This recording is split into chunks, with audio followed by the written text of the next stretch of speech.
turn right, turn left. No backward skating. What the heck am I doing here? Well, I'm directing traffic. Doesn't someone have to do that on a skating rink? Think about it. Imagine telling someone who'd never been to a skating rink that you were going to let people strap blades to their feet and then let all of them, old people, young people, good skaters, bad skaters, speed around a rink. They'd say, no, you can't do that. It would be a catastrophe. You need to plan this. You need to direct them. You, speed up. You, slow down. Somebody pick that person up. So I'm trying, but it's not working. It's probably because I'm not a good enough skater like that guy. He's good. He should be the rink's president. Hey, he's Olympic gold medal winner, Brian Boitano. You! What would Brian Boitano do? You in the black right there. Please move to the outer edge along the rail. But his policing doesn't work either. Nobody was listening to him. I know, nobody was listening because they don't want to. I mean, they want to do their own thing. Yeah, it kind of ruins the fun of it. It's not going to be fun. What's the point of coming then? Good question. What makes a skating rink work is that you're free to skate pretty much wherever you want. People rarely collide because there's something called spontaneous order. Spontaneous order is what you get here and here on a dance floor. And in the animal kingdom, when birds fly together. And in most of life, when government leaves people alone. Our job is to do everything we can to ensure that businesses can take root and folks can find good jobs. Politicians think they should manage life. But politicians can't create jobs. They kill jobs with complicated regulations. Jobs happen when people are left alone to create things. That's spontaneous order. There are no limits to growth and human progress when men and women are free to follow their dreams. But mostly, the politicians want to control everyone's dreams. They want to dictate where your child must be taught. This woman created her own spontaneous order for her child and was jailed for it. How unfair. But at least one senator understands. When there's a choice between the government doing it and the marketplace doing it, we should always choose the marketplace. The marketplace is spontaneous order. And that's our show tonight.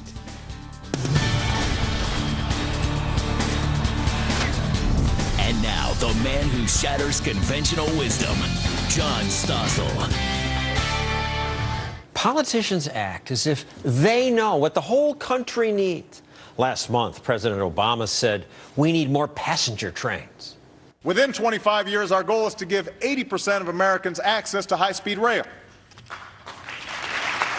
And yippee, the congressmen all applaud. But why? Politicians have promised that we'll commute on high-speed rail for years, but it never happens. And people like their cars. Okay, a few of us take public transportation, but often the trains cost taxpayers so much and so few people ride them. Here's a passenger on Portland's mass transit. It would have been cheaper for the government to buy people taxi rides than to spend all that on their mass transit systems. The grand schemes of the politicians fail and fail again. And what's their solution? They promise to spend more money to fix those problems, and then they applaud themselves. By contrast, the private sector, without direction from Washington, gives us better stuff, much better stuff, for less money. My cell phone, my food, my clothing, they're all created through the free market, which works because of something called a spontaneous order. And here to explain what that is economist Larry Reed, who had something called FEE, which stands for the Foundation for Economic Education. And we can use some economic education. So what's spontaneous order? John, spontaneous order is what happens when you leave people alone, when entrepreneurs arise and see the needs in society, see the desires of people to satisfy their well-being, and then provide for them. They respond to market signals, to prices. Prices tell them what's needed and how urgently and where. And it's infinitely better and more productive than relying upon a handful of elites in some distant bureaucracy who pretend to know what they really don't. But this is just not intuitive because you leave us alone. I mean, if you look around, a lot of us are stupid. And Obama's real smart, and the people he appoints in Washington are very smart. You would think they would make better decisions. Well, there's nothing about being in public office that suddenly makes you a better foreseer of the future. Some of them are not smart, but a lot of them are. And so can't... Well, if they were really smart, then why aren't they trillionaires? They should be putting their own money on the line. They should have proven their ability to see the future and respond to consumer demand by their own choices, their own investment choices. But of course, these people really typically start making money for the first time when they go to work for the government. And even if they were geniuses, could they know what would work best for millions of people? No. In a market society, the bits of information that are needed to make things work, to result in the production of things that people want, are not known by a handful of people. They are interspersed throughout the economy. What brings them together are forces of supply and demand, of changing prices, and politicians don't have sufficient incentive to respond to those things. There's so many examples. One is in France. They decided, hey, this new computer stuff, this is very important. So they threw out all the print yellow pages and they gave everyone a computer instead of their 411 system. And all the press wrote about it was the Minitel computer system. France was going to lead the world. And it's gone. Well, hey, once you trust the government to provide these things for you, you bureaucratize it. You stop innovation. All of a sudden, there's more incentive just to get by, do what you've always done, not respond to changing tastes on the part of customers. That's the way politicians respond, and they're more interested typically in pleasing political constituencies than they are the marketplace. So in France, it died, but in America, in San Francisco and Seattle, I don't think it's a coincidence that they're the cities farthest from Washington, D.C., emerged Silicon Valley. And that's right. And no politician, no bureaucrat, no central planner, no academic sat behind a desk before that happened, before Silicon Valley emerged, and planned it. It happened because of private entrepreneurs responding to market opportunities.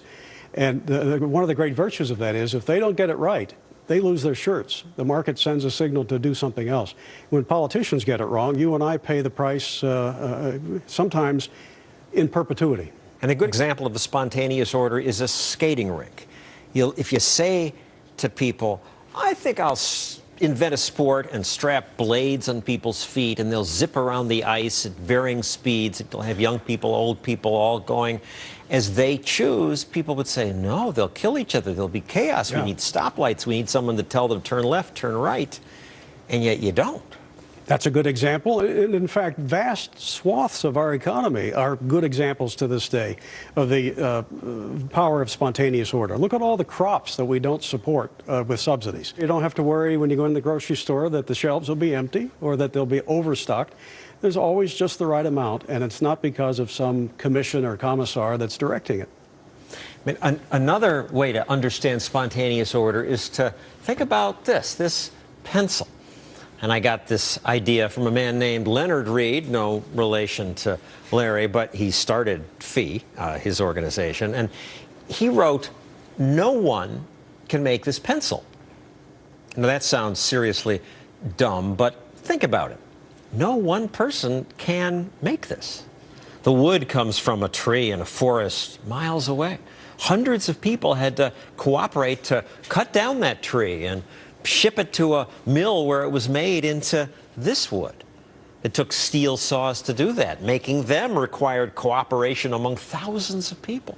Some had to mine iron ore, others melted that into steel, and so on. Thousands of others produced the graphite, the eraser, the yellow paint, the glue that holds this all together. The power of that wonderful essay that's now 52 years old is that all the things needed to make something as simple as a pencil happen not because there's a commissar directing it, but because of market forces, the invisible hand, as Adam Smith would once put it. And I mean, let's clarify the invisible hand. You talk about the power of the pricing. Yes. What do you mean? Well, prices are important signal senders. They're information. Absolutely. When prices go up, they send a signal to producers. They basically say, hey, make more of this stuff. That's right. More of it is needed over here instead of over there. If prices go down, it says you need to use scarce resources more wisely and make something else. Prices send signals that consumers and producers respond to infinitely better than they could possibly respond to the commands of elite politicians. And this is why government limiting prices, setting price limits is dangerous. It destroys those signals, absolutely. You don't get the information. That's right. You spent a lot of time looking at the planned economies of the Soviet Union.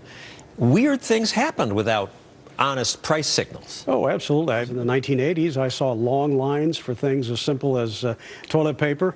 Rarely would they get things like oranges or bananas. And I saw that one of the leading causes of fires in Moscow apartments was exploding Soviet-made television sets. Now think about it. This is a country where you've got the leadership says to make sure the people get TVs, we're going to have a television commissar, we're going to have a government factory. And the smartest people are going to run it? Yeah, and the result is they get fewer TVs and they explode than in a society where nobody is directed to make televisions and nobody goes to jail if they don't make any. But a bunch of us, maybe morons, working together will make better televisions than these elites could ever produce. Absolutely. That's the miracle of the marketplace. It's basic Econ 101. When you understand the message of that little essay, I Pencil, you realize that it pays to be humble. There's a lot that we don't know in this world and a lot that we must trust to the free interaction of other people rather than some central planner. Well, I think we're pretty humble. It's the politicians who need to learn to be humble and leave it to people. Oh, amen to that. I mean, again and again, they've tried this. It's not as though the verdict isn't in on central planning. I like to say that the central planners of the world try to make omelets, but they've never made one. They only break eggs. Thank you, Larry Reed, and thank you also for the seminars on economics and liberty that the Foundation for Economic Education runs for high school students and college students. Next, Republicans say they're for free markets. But what have Republican politicians actually done? Ronald Reagan's former budget director joins us to say Republicans have been the problem. Is keeping your floors clean a constant